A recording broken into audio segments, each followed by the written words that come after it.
Oh, definitely not. Definitely not. Kapag ang maging pananaw namin at ugali namin ay optional lang, yung pag-convene bilang impeachment court, susuwayin namin ang konstitusyon. Kami pa, Senado. At yun yung sinabi ko kanina na hindi kami papayag sa minority. Hindi ako papayag bilang senador na kami pa ang Senado ang susuway sa konstitusyon. Hello po mga ka-viral and welcome back again to this YouTube channel. Latest update na naman tayo ngayon. Patuloy pa rin na pinag-uusapan ngayon sa buong bansa ang estado ng impeachment trial ni VP Sara Duterte sa kamay ng Senado. Pagkatapos kasi na nagdesisyon sa Senate President Jesus Escudero na sa June 11 pa babasahin ang nalalaman ng Articles of Impeachment sa Senado.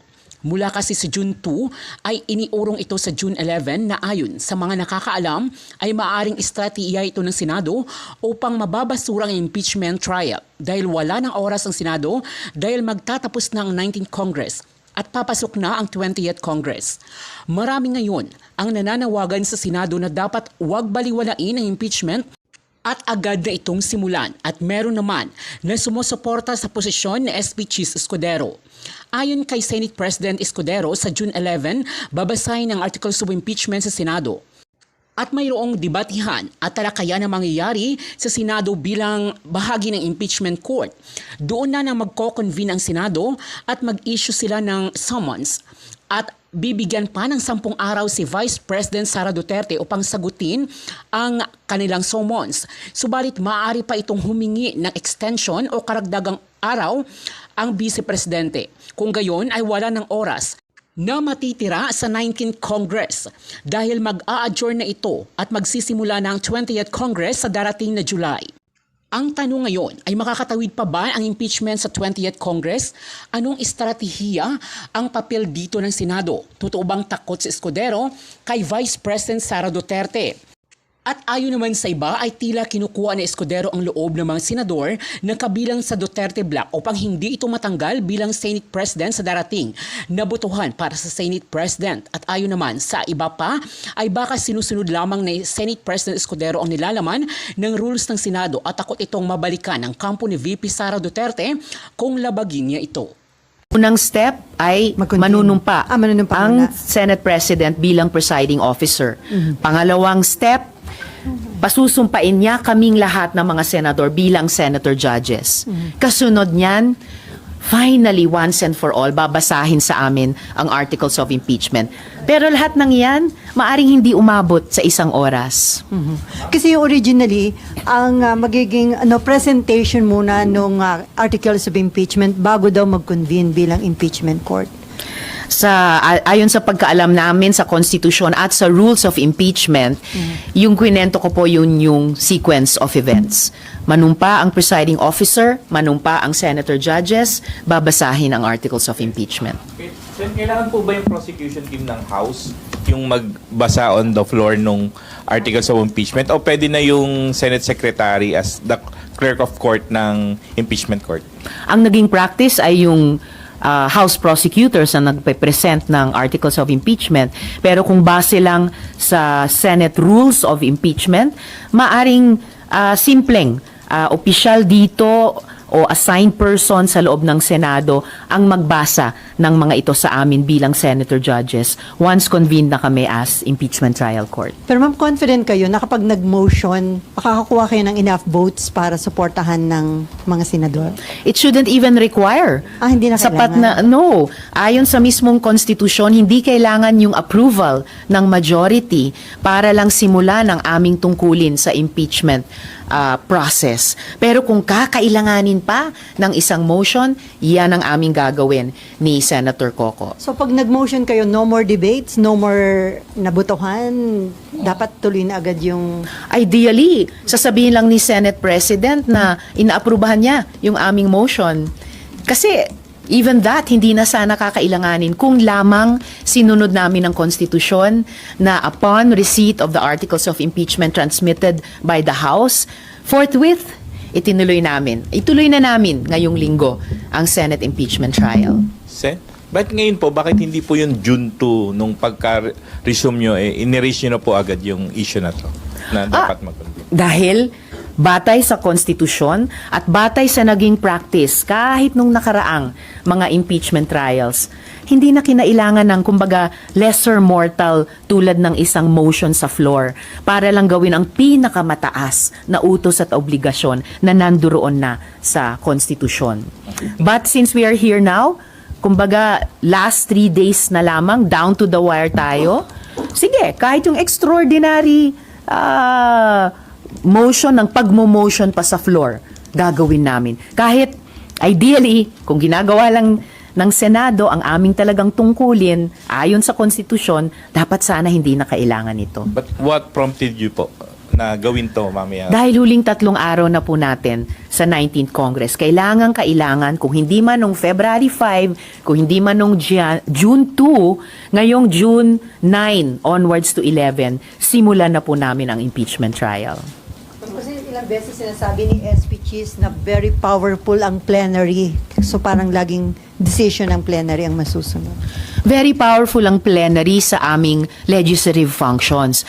Most powerful, above all, above the Senate, above the House, above the Supreme Court, even above the President, most powerful ay ang konstitusyon. At sinasabi sa konstitusyon, hiwalay ang aming legislative functions kung saan most powerful kami bilang Senado sa non-legislative functions. Magkahiwalay yung dalawang iyon. At sa non-legislative function ng impeachment trial, wala nang ibang kailangan magsalita kundi ang konstitusyon mismo kung amin lamang pakinggan at sundin. Si SP Cheese po kasi, he's under the belief na kahit may mag-motion, kailangan pa rin pagbotohan ng plenary. If it comes to that, since he is the presiding officer, do you think you will have the support po ng majority of the senators if it comes to a vote? Unang-una na, sa plenary ng session bilang Senado, pwedeng ang presiding officer mismo, ang Senate President o ang presiding officer, ang mag-approve or reject ng isang motion. Hindi kailangan kaagad ipasa sa amin para pagbotohan ang bawat motion, kahit simpleng motion. Ganon din, pag dito sa usapin ng impeachment trial, we will still be a Senate, magmo-motion kami. The Senate President has all the power and I would say the obligation na to rule favorably sa motion namin iyon. Kung kailangan pang umabot sa pagboto, kung ipasa pa niya sa amin sa plenary, well, Jinggoy. SP Pro Temp, Jinggoy Estrada. Ma'am, yung pag-convene po ba ng Senate as an impeachment court, is that optional? Oh, definitely not. Definitely not. Kapag ang maging pananaw namin at ugali namin ay optional lang, yung pag-convene bilang impeachment court, susuwayin namin ang konstitusyon. Kami pa, Senado. At yun yung sinabi ko kanina na hindi kami papayag sa minority. Hindi ako papayag bilang senador na kami pa ang Senado ang susuway sa konstitusyon. Ma'am, ito ba na karoon kayo ng concern na mukhang may move to kill the impeachment case arbitrarily? Kaya nag-decide na kayo na mag-motion to? Well, sila na ang nagsasabi na bukod sa convict or acquit decision, may option pa na dismiss. Walang ganun po sa konstitusyon. Wala rin pong ganun sa rules on impeachment. No? Sila na yung pinapaaga yung valedictory speeches ng mga graduating senators. May lumalabas na kung ano-anong mga concerns na, kung magva-valedictory na sa Martes, baka kulang ang mga tao sa Miyerkules. And alam naman natin, kailangan natin ng sacrosanct quorum na yan to transact business. Kaya ngayon pa lang, kahit frustrated kami na hindi kami simpleng sumunod sa iutos ng konstitusyon na pagtanggap ng articles of impeachment, forthwith, proceed with trial. So itong huling linggo, itong huling 3 araw ng sesyon, sige, gagawin namin yung extraordinary motion para lamang simulan yung opening rights ng impeachment trial. Pangulo ng Senado, sa dulo, ang susundin naming lahat ang desisyon ng plenaryo ng mas nakararami. The plenary of the Senate is the supreme body of the Senate. It gets to decide anything and everything. Although at first instance, It can be decided by the Senate President, but ultimately, it will have to be confirmed and affirmed or rejected, for that matter, by plenary. So yung Isa June na lang ako, 11, So, ibig sabihin, sa June 11, Nasa na tayo? sir, isa na lang. Hindi po, Ibig Brad. sabihin, sa June 11, babasahin yung articles of impeachment and then thereafter, magko-convene kayo sa impeachment court. At doon din namin pagpapasan anumang mga motion kung meron mang gagawin, anumang mga objection kung meron man, anumang tanong kung meron man. Ang dulo nun ay magko-convene ng impeachment court kung yan na magiging pasa ng Senado at i-issue yung summons sang-ayon sa aming rules para bigyan ng panahon sumagot ang Vice President. pero since So yung postponement to June 11, sa inyo lang po, hindi yung full time makakawa. Nakalagay sa Rule 1 ng impeachment rules, if I may direct your attention, it only refers to the Senate President. The Senate President shall set the date when the prosecutors will present the impeachment complaint. Ngayon, initially, yung Senate President, tulad ng sinabi ko, but plenary can decide otherwise if they should decide to do so. Sir, sabi mo kung pagpapasahan sa June 11, so ibig sabihin pwedeng hindi matuloy yung June 11? Ang dami ko na kasing naririnig ng mga nagsasalita dito na miyembro ng 19th Congress, di ba? So, pakinggan natin lahat yung kanilang mga motion. Kabilang na yung binanggit mo kanina na sinabi ni Senator Amy. So, pakinggan natin lahat at sa dulo, pagbobotohan lahat yan ng mga miyembro ng 19th Congress without prejudice to the 20th Congress deciding otherwise or in the same light given the fact that the 19th Congress cannot bind subsequent Congresses or any Congress for that matter. Pero sir, would you insist na Balik sa'yo, Nympha. Apa, sorry sir. Pero mag-insist kayo na mag-convene kayo sa impeachment court sa June 11? What do you mean by magi-insist, Nympha? Again, we will decide all of these things in accordance with what the plenary wants and in accordance with our rules. Yung rules namin, plenary din ang nag-decide nun eh. Tandaan mo aaprubahan namin yung rules din. So, plenary ang magde-decide kung anong rules ang i-approve namin at kung anong gagawin namin.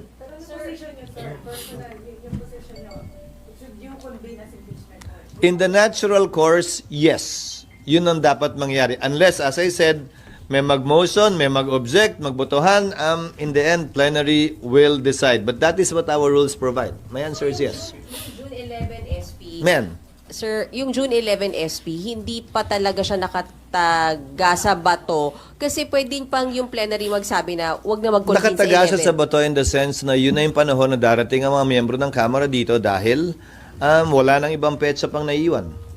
Huling araw na namin yun. But the convening, meaning, pag nag-decide yung plenary na wag mag-convene sa 11, walang magko-convene. Ginawa yan dati Nag-decide doon sa impeachment ni case ni Erap.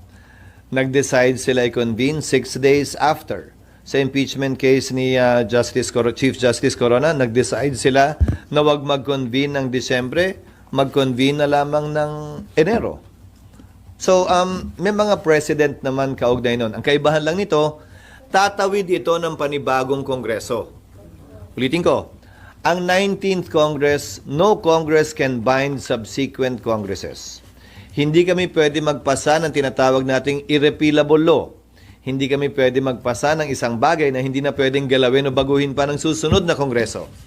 So anumang pasa namin ay binding sa amin, pero hindi binding sa susunod na Kongreso. So wala nga kasiguraduhan yung June 11 SP. Kunwari mag-decide ng plenary today, na walang magko-convene sa June 11, then ma-overpower, sir. Kung mag-decide ang plenary today na hindi magko-convene sa June 11, Yes.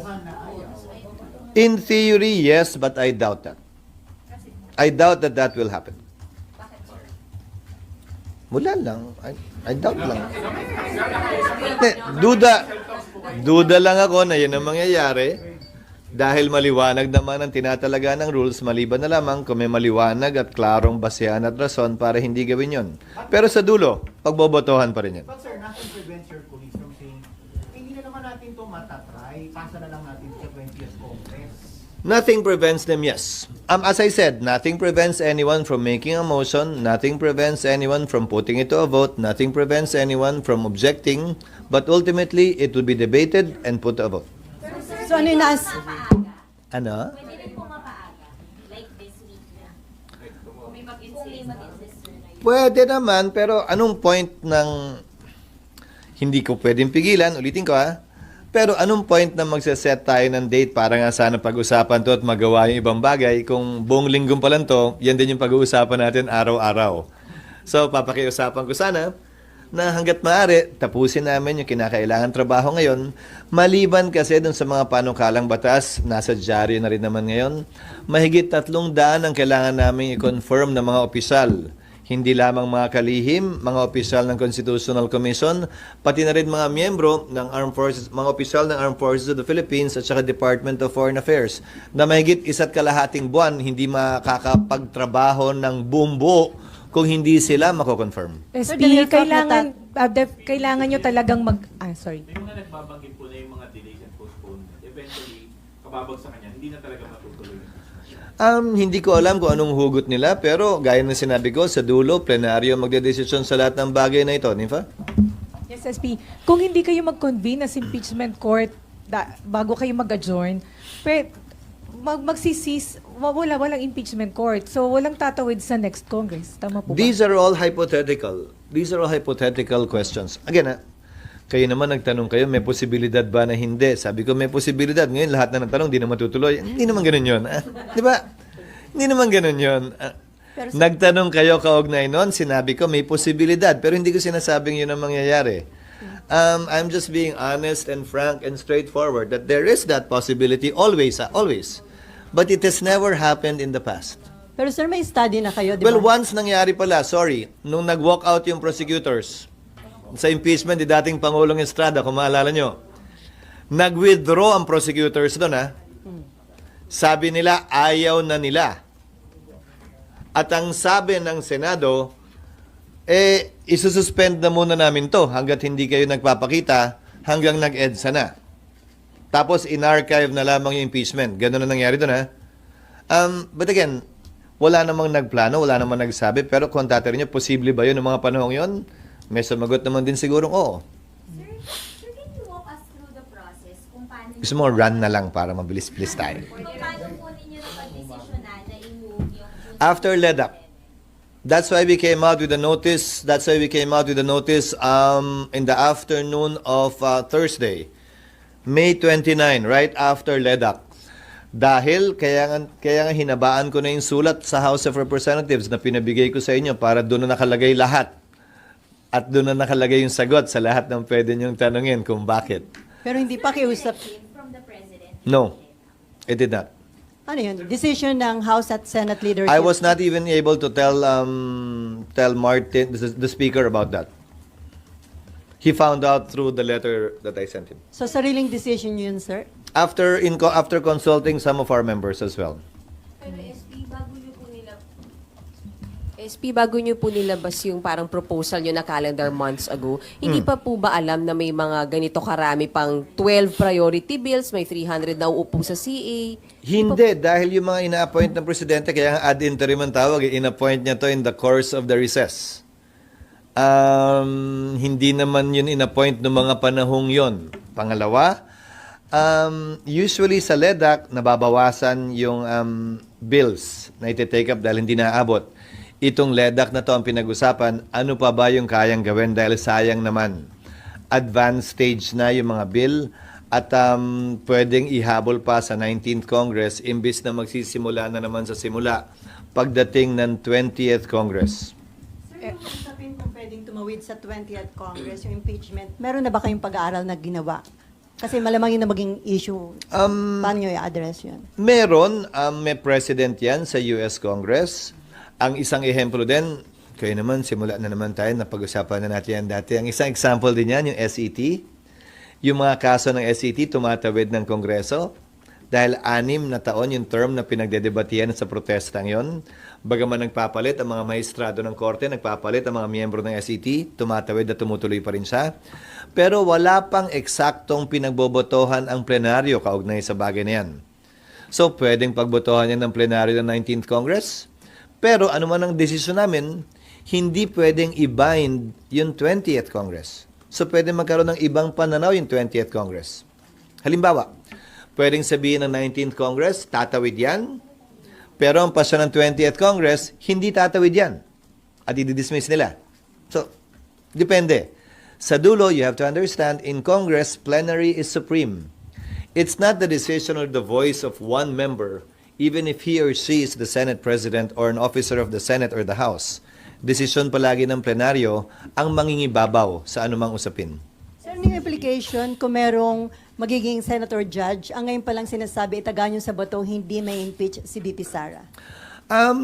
Desisyon at pasya nila yon, hindi para sa akin na husgahan yon.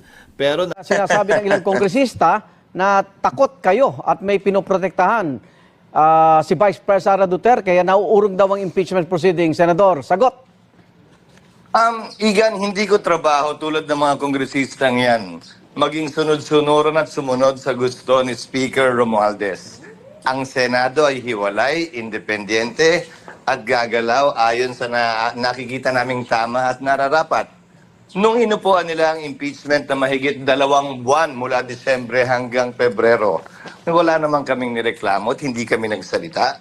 Ngayon, wag din nilang panghimasukan ang desisyon at gayon din pagpapasya ng Senado kaugnay sa bagay na ito. Opo. Kung nabagit nyo pong sinusunod nyo lang ang batas, pero ang balik din sa inyo yung forthwith, no? Yung agad-agad. Ano ba talaga yung, bakit iba-iba interpretasyon? Although yung mga framers ng konstitusyon, binabanggit na nga na dapat walang delay, Senador. Nangyari, Igan, mahaba yung sagot, pasensya na. Okay. Nakalagay sa rules ng Kamara, the Secretary General shall immediately transmit to the Speaker, hindi forthwith, anumang impeachment complaint na inihain. Hindi yan sinunod at ginawa ng Kamara. Immediately ang nakalagay sa rules nila, ha?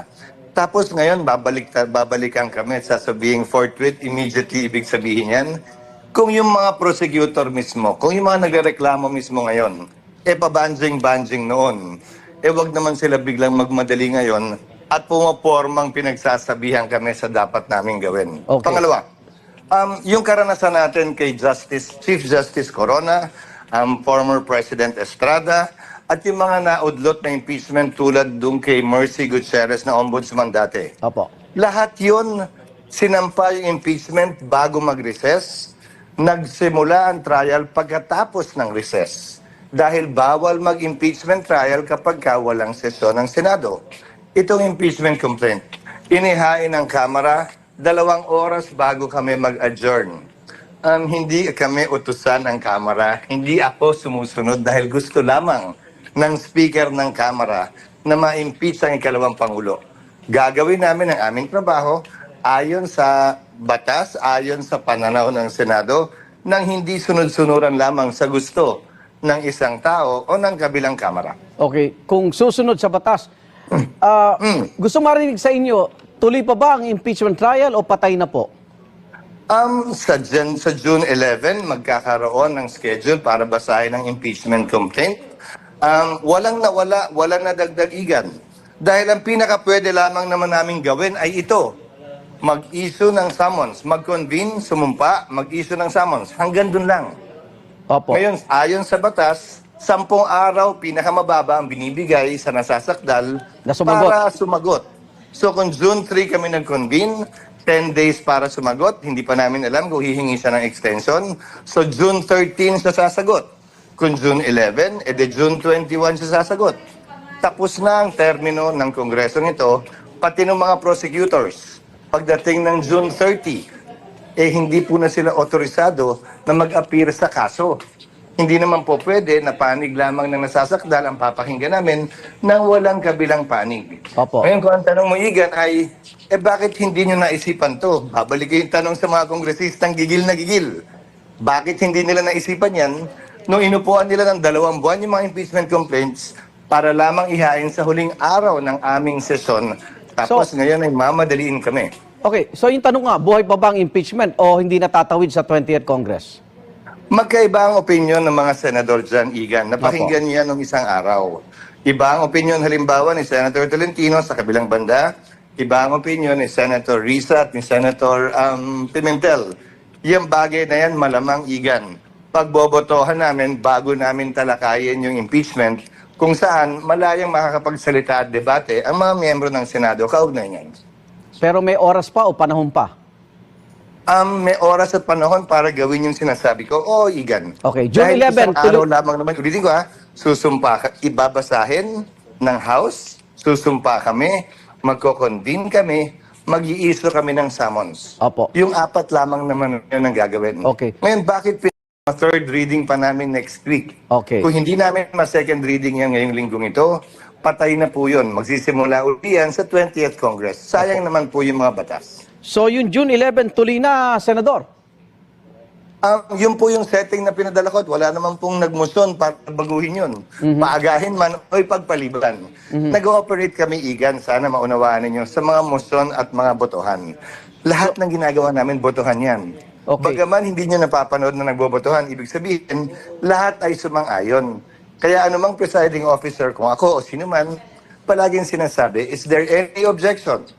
Pag wala, tuloy namin pwedeng gawin yung gagawin namin. Opo. Pag may nag-object, magbobotohan yan, Igan. Opo. Pag walang nag-object, ibig sabihin, lahat ng nandun nakarinig, sumang-ayon at hindi tumutol. O, balikan ko lang yung unang tanong. So hindi ka takot Opo. at hindi mo Ano? pinoproteksyonan si VP Sara Duterte, Senador? Hindi, Igan. Siguro sa tinagal-tagal ko sa pamahalaan at paninilbihan sa publiko, kailanman ay hindi ako nagpasa base sa takot. Pero kailanman din, hindi ako tagasunod ni numan. At kung yung mga mambabatas na yan ay tagasunod ng speaker na gustong i-impeach si Vice President Sara, hindi po ako kasama sa listahang yon. Reaction lang sa 88% daw sa isang survey na gusto marinig si VP Sara Duterte magpaliwanag sa impeachment trial. Dapat naman talaga at maganda naman talaga yun para masagot yung mga katanungan na ginagawa na rin naman yata ni VP Sara ngayon. Tulad din naman ang ginagawa ng mga mababatas, Igan. Nilalabas na nila yung ebidensya sa media kaugnay ng impeachment complaint. Demokrasya tayo. Okay. Malayang pwedeng sumagot sa ano kailanman ang sino mang nais magsalita. Okay, huli na lang po. Nabanggit Opo, ni Senator Tolentino na may continuing violation ng Senado sa hindi pag-usad ng impeachment process. Opinion at pananaw niya yun, sabi ko nga. Pero iba din ang opinion at pananaw ng ibang mambabatas. Pagbobotohan namin yan, Igan, sa takdang panahon. Malamang, sa June 11, lahat ng mga bagay na yan mapag-uusapan, mapag-debatihan, at tiyak ko, pagbobotohan. Maraming salamat, Senate President Chis Escudero. Ingat po. Salamat, Igan, sa ating taga-subaybay. Ang katotohanan ay maraming kaso nakapila kay VP Sara, no? Ang dai-dai niyang kaso at hindi natin masasabi na kumbaga walang accountability. Marami pa rin pananagutan kasi ang dami pa rin kaso. Nakita naman ninyo sa COA, isang katutak pa ang kaso sa COA, disallowance regarding the confidential funds, nakatenga pa rin yan on appeal before COA Commission. May 3 petisyon tungkol sa confidential funds sa Supreme Court. So tuloy-tuloy pa rin yan. Tapos may COA proceedings sa 2023 confidential funds about OVP, pati na rin ang DepEd. So hindi